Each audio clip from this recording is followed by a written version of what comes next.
Welcome to Labbing at the Dojo, where I share my concepts for character builds for Panic at the Dojo.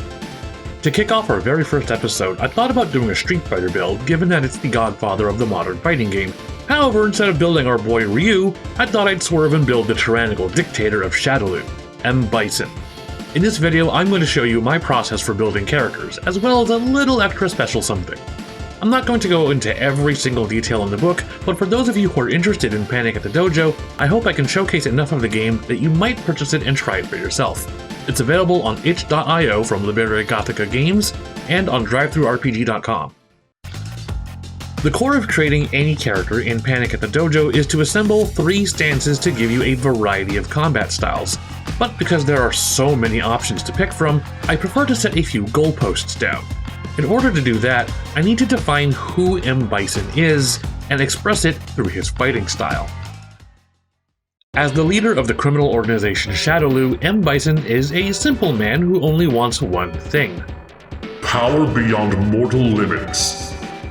It is not enough to simply defeat his foes. Bison must thoroughly break their body and spirit. He will crush underfoot anyone who dares challenge his psycho power, and they must be made to fear him. In Street Fighter, this is often expressed in his gameplay by giving him moves that allow him to chase down a foe no matter where they try to flee, getting in their face and hounding them with relentless pressure. That's enough to start setting some gameplay goals, loose concepts that I want to try and capture through the use of stances and abilities. I can typically achieve this with only 2 stances, so I often use the 3rd stance to instead express something else about the character. That said, let's set our goals for M.Bison. Bison can get in your face to ruin your day, and you can't stop him. It is not enough for Bison to be strong. He needs to cripple his foes with sheer terror. Bison has an extraordinary talent of never staying dead. For archetypes, my natural inclination would be to build Bison as some kind of fused punk demon. Tons of damage, supernatural powers to mess with your foes, and access to the bleeding style, which literally makes you unkillable. But I wanted to focus in on Bison's relentlessness, his inclination towards getting in your face and shutting you down with non-stop pressure. And there is an archetype that excels at this, so in the biggest twist of irony, we're building M.Bison as an angel. For I beheld Satan, and he fell from heaven like lightning! Let's go over his stances. First, give M.Bison the overpowering build, giving him 1 power token at the start of each turn. That psycho power always gives Bison an extra bit of fuel for putting on the hurt. We're building Bison as a focused angel.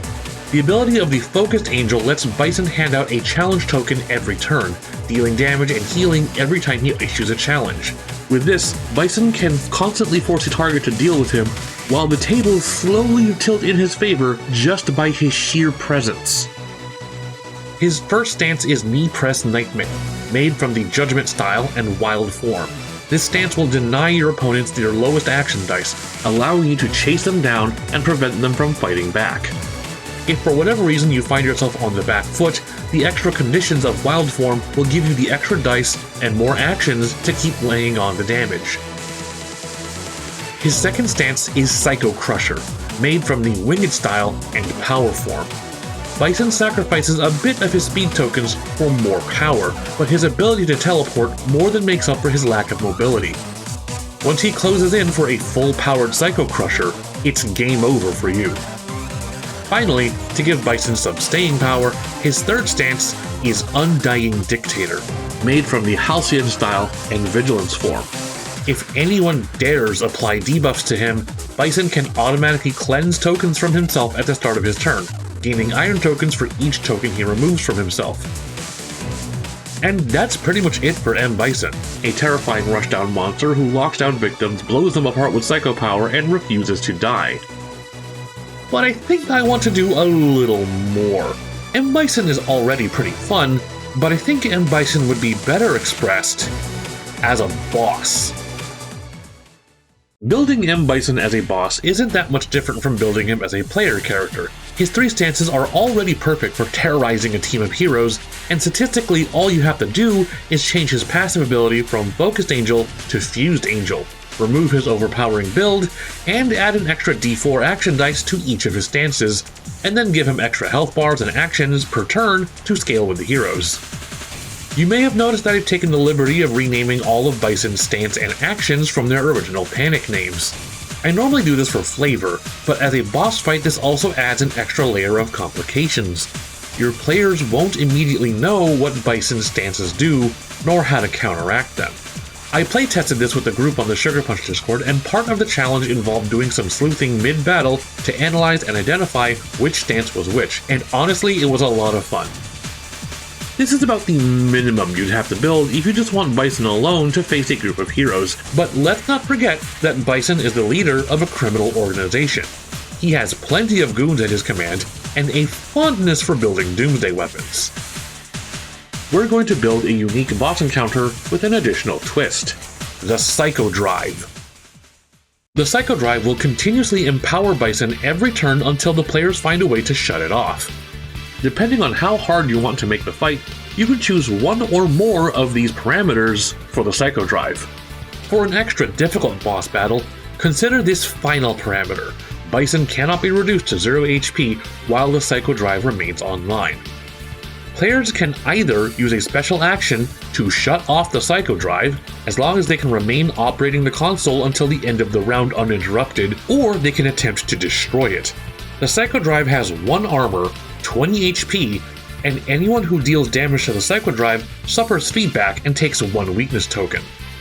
Open the Path can be used to destroy the Psycho Drive, but you must be adjacent, and you must use an 8+ action die. To complicate matters, Bison will also have an army of lackeys to assist him and help defend the Psycho Drive. First, let's make a basic Shadaloo soldier. Using the rules for building Stooges, Shadaloo soldiers are simple grunts that exist to complicate the fight. Stooges only get a build and a single stance with no archetype, and most notably, Stooges always come in groups equal to the amount of action dice that their stance gives them. We'll be giving them a stance using Charging Style and Iron Form. These grunts are a little tough. They come in squads of 3, they know how to support each other, and how to fight in formation. They are especially good at quickly surrounding a lone fighter and pelting them with attacks from all sides, but they should go down fairly easily. Next up, Bison's personal enforcers, the Shadow Dolls. We're building the Shadow Dolls as warriors. Not as tough as a player, but much tougher than a Stooge. Warriors only get a single stance, but they get a fused ability and no build. I built the Killer Bee stance for the Shadow Dolls, giving them unparalleled mobility and the power to easily displace and split up the heroes. Their primary job is to protect the Psycho Drive by forcing players away from it, but they are especially good at forcing players away from each other or from Bison, or to swiftly hurl players off the edges. I typically arrange the board to have M.Bison, 2 squads of Shadaloo soldiers, and between 2 to 3 Shadow Dolls. The tight corridors and obstacles will force players to choose which path to take if they want to go for the Psycho Drive. Fight through the soldiers and risk getting knocked out at the sides, or storm through the middle where M.Bison is waiting for you. In fact, everything I've created for this video will be available for download in the description, so challenge your players to face the master of Shadaloo himself. In fact, I'll even throw in a bonus: 4 characters to play as so you can immediately pick up and play this encounter: Guile, Chun-Li, Nash, and Cammy. All you need is a copy of the book and all the materials I provided so you and up to 4 other players can jump into the showdown at Shadaloo. Thanks for watching, hope you liked this video, and I'll see you next time.